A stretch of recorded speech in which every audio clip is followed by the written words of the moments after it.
Sinumang pabor sa impeachment o kontra sa impeachment, sinumang pabor kay VP Sara o kontra sa kanya, hindi ko papakinggan. Gagawin ko kung anong tama, nararapat at ayon sa konstitusyon at batas, ayon sa aming tingin. Kung ano ang tama.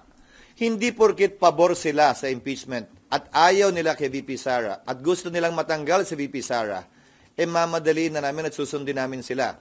Sa kabilang banda, yung mga ayaw naman, hindi rin naman namin papatagalin ang proseso. Susundan namin yung proseso, sino man ang mapaboran, sino man ang matamaan, sino man ang masaktan, sino man ang mabenepisyohan nung proseso yon na ginawa at sinundan kahit ng mga naunang impeachment. Pero ang kanilang paniwagan, i-fulfill ninyo yung constitutional duty pagdating sa impeachment. Ang gusto nila, madaliin namin yung aming constitutional duty.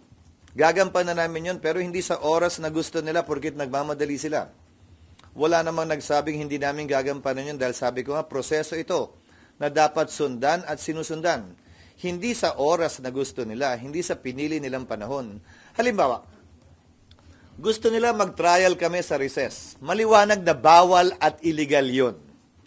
Kung sinunod namin sila sa kagustuhan nila, edi nagkaroon pa ng dagdag na bala ang nasasakdal si VP Sarang maaaring iyakyat na naman sa Korte Suprema at maging problema na naman nating lahat.